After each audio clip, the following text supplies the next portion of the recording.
All eyes are on Tanjung Piai as candidates threw their hat into the ring this morning for a by-election. It will be a six-cornered fight and the ninth by-election since Pakatan Harapan won the general election last year.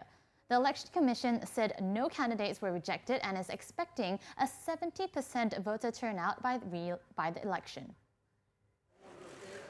Tanjung Piai Parti Pribumi Bersatu Malaysia Division Chief Karmaini Sardini was the first to hand in his nomination papers at 9 a.m. The 66-year-old architect is no stranger to the local political scene, as he was one of the main leaders that set up Bersatu in Tanjung Piai.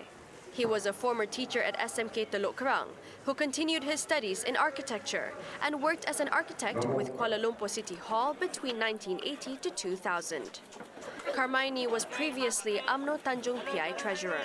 Contesting for Barisan Nasional is MCA's Tanjung Piai Division Chief Datuk Seri Dr. Wee Jack Seng. A Pontian Kecil native, he began his political career by joining MCA in 1989 before contesting the Pekan Nana state legislative seat and winning it by defeating DAP's Tan Hang Meng in the 2004 general election. Datuk Seri Dr. Wee has also previously held the Tanjung Piai seat for 2 terms since 2008, but lost to Pakatan Harapan's Datuk Dr. Muhammad Farid Mat Rafiq in last year's general election. Datuk Dr. Badrul Hisham Abdul Aziz from Berjasa, a tiny Islamic party that was an ally of PAS. He was an academician with 23 years of experience in public and private universities in various roles before he joined the corporate world, in which he has 10 years of experience in the chemical industry. Wendy Subramaniam from Gerakan also joins the ring. The 38-year-old lawyer is from Johor Bahru and is the youngest candidate in the by-election. She is of mixed Indian-Chinese parentage and speaks fluent Mandarin. As for the independent candidates, we have Dr. Ang Chuan Lok.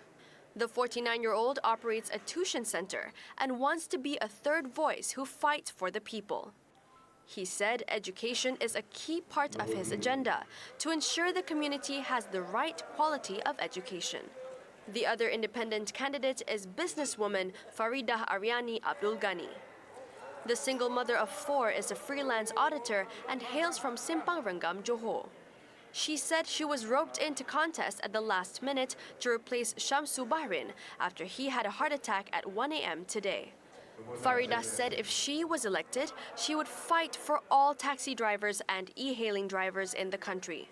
The by-election is being held after its previous Member of Parliament, Datuk Dr. Muhammad Farid, died of a heart complication on September 21st. In the last general election in 2018, he had won with a 524 majority, defeating Wee and Nordin Othman from PAS. Polling day is set for November 16th.